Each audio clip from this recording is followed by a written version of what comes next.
भगवान राम की नगरी अयोध्या।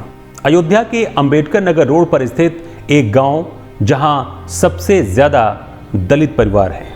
यहां की आबादी के हिसाब से सबसे ज़्यादा यहां जो लोग रहते हैं, दलितों की संख्या ज़्यादा है। रात के करीब 10 बज रहे थे और घर से कुछ दूरी पर एक धार्मिक आयोजन हो रहा था। दलित परिवार की एक बेटी अपनी बड़ी बहन को ये बताकर जाती है कि वो कुछ देर में कथा सुनकर वापस लौट आएगी, लेकिन लड़की पूरी रात घर वापस नहीं लौटती है। पूरा परिवार रात भर उसे खोजता है और किसी को नींद नहीं आती है कि आखिर घर की बेटी कहाँ गई, क्योंकि जो लड़की घर से गायब होती है उसकी उम्र 22 साल थी। सुबह होती है, इसके बाद आसपास के लोगों को भी पता चलता है, पड़ोस के लोग भी घर आ जाते हैं और सब लोग मिलकर खोजने लगते हैं। तभी गांव के कुछ लोगों की नज़र एक नाले पर पड़ती है। नाले से जैसे ही एक लड़की की डेड बॉडी बाहर निकाली जाती है और उसकी हालत देखकर आसपास के कई लोग और महिलाएं बेहोश होकर गिर जाते हैं। पुलिस को कुछ शराब की बोतलें भी मिलती हैं। लड़की की डेड बॉडी से आंखें गायब होती हैं, हड्डियां टूटी हुई होती हैं और पूरा शरीर जख्मी था। सबसे हैरान करने वाली बात यह है कि इतनी क्रूर घटना को अंजाम देने वाले आरोपी को दलित लड़की का भाई पहले से जानता था। लेकिन ऐसी घटना को अंजाम क्यों दिया गया? जिस रात लड़की घर से गायब हुई थी, उस रात पूरी रात भर क्या हुआ, पूरी कहानी विस्तार से हम इस रिपोर्ट में बताने जा रहे हैं।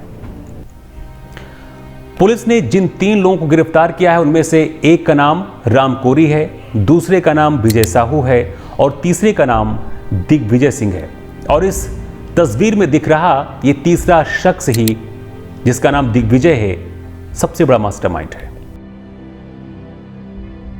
इस घटना से पहले ही दलित परिवार के घर दिग्विजय का आना जाना था और पूरे परिवार को बहुत अच्छी तरीके से जानता भी था। यहां तक कि वो लड़की जो 22 साल की थी, उससे भी उसकी कई बार मुलाकात हो चुकी थी, क्योंकि जब वो घर जाता था तो पूरे परिवार से उसके अच्छे रिश्ते थे। यहाँ तक कि लड़की का जो भाई था वो भी जानता था। लेकिन कुछ दिन पहले ही लड़की के भाई से दिग्विजय सिंह का झगड़ा होता है और दोनों का झगड़ा इतना बढ़ जाता है कि लड़की का भाई दिग्विजय की पिटाई कर देता है। ये पूरी वारदात 1 जनवरी यानी कि शनिवार की रात की है और उसके कुछ दिन पहले ही जो लड़की है, जो कि मिसिंग थी, 22 साल की लड़की, और इसके भाई के साथ दिग्विजय सिंह की लड़ाई होती है और दिग्विजय सिंह की पिटाई कर देता है उसका भाई लड़की का।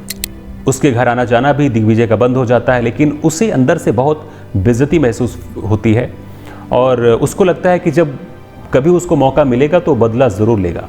कुछ वक्त गुजरता है, तारीख बदलती है और फिर इसके बाद वो तारीख आती है जिसे सुनकर पूरा देश हिल जाता है। भगवान राम की नगरी अयोध्या में अचानक से जब ये खबर फैलती है, जब 22 साल की लड़की की डेड बॉडी मिलती है, तो हर कोई सन्न रह जाता है। 1 फरवरी की तारीख आती है और रात के करीब 10 बज रहे थे और दलित बेटी घर में बताकर जाती है कि कुछ देर में वो कथा सुनकर वापस लौट आएगी।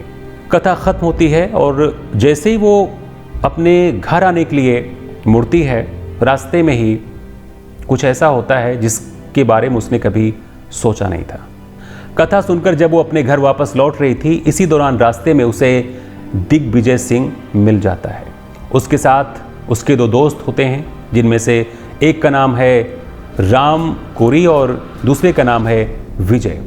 तीनों शराब के नशे में होते हैं। तीनों ज़बरदस्ती गांव के ही एक स्कूल में 22 साल के इस लड़की को लेकर जाते हैं जबरन। ये स्कूल बंद होता है क्योंकि रात का वक्त था, गांव के किनारे भी था, तो किसी को पता नहीं चलता है और वहीं पर इस बच्ची के साथ दरिंदगी की जाती है, गैंग रेप होता है। लेकिन इतना सब कुछ करने के बाद इन तीनों को लगता है कि ये एहसास होता है कि अगर हम इसको ज़िंदा छोड़ देंगे तो हम पकड़े जाएंगे। पुलिस को भी बता सकती है और ये घर जाएगी तो ज़रूर अपने परिवार को बताएगी।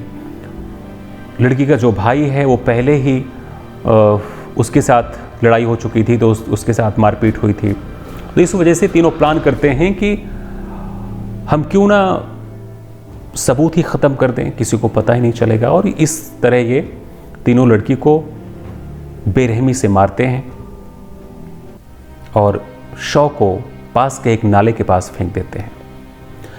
डेड बॉडी जिस हालत में मिली है, परिवार का दावा है कि डेड बॉडी से आंखें भी गायब थी, हड्डियां भी टूटी हैं और पूरा शरीर जख्मी है।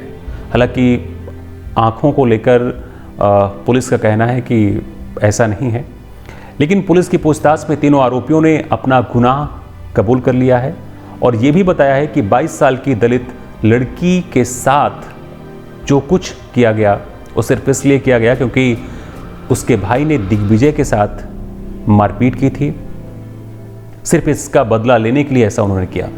पीड़ित परिवार का पुलिस पर भी आरोप है कि उन्होंने रिपोर्ट दर्ज कराई, पुलिस के पास गए भी थे और कहा था कि बेटी को खोजिए, लेकिन पुलिस ने बहुत ज़्यादा तत्परता नहीं दिखाई। पुलिस अगर वक्त रहते उसी रात खोजबीन करती तो शायद है कि दलित परिवार की बेटी जिंदा होती,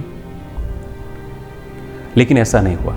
ये पूरा मामला राजनीतिक भी बन चुका है और सीएम योगी से लेकर अखिलेश यादव और राहुल गांधी तक ने आरोपियों को कड़ी से कड़ी सजा दिलाने की मांग की है। ऐसा गुनाह करने वालों के लिए शायद फांसी की सजा भी कम होगी, लेकिन आपके हिसाब से ऐसे लोगों के साथ कैसा बर्ताव करना चाहिए, कैसी सजा मिलनी चाहिए? क्योंकि ऐसे लोग ट्रायल में जाते हैं, सजा भी होती है, लेकिन इसके बावजूद भी जिस तरीके से अभी हाल के दिनों में लगातार क्राइम बढ़ते जा रहे हैं, उसको देखते हुए ऐसा लगता है कि जैसे अपराधियों में कोई डर ही नहीं है। और ख़ास तौर पर जब ऐसी घटनाएं घटित होती हैं इतनी बेरहमी से, क्रूरता से, तो ऐसा लगता है जैसे इंसानियत खत्म हो गई है। इस पूरी घटना को लेकर आप क्या कहना चाहेंगे और इन आरोपियों को कैसी सज़ा मिलनी चाहिए? क्योंकि तीनों आरोपी गिरफ्तार हो चुके हैं। आप कमेंट करके ज़रूर बताएं। नमस्कार।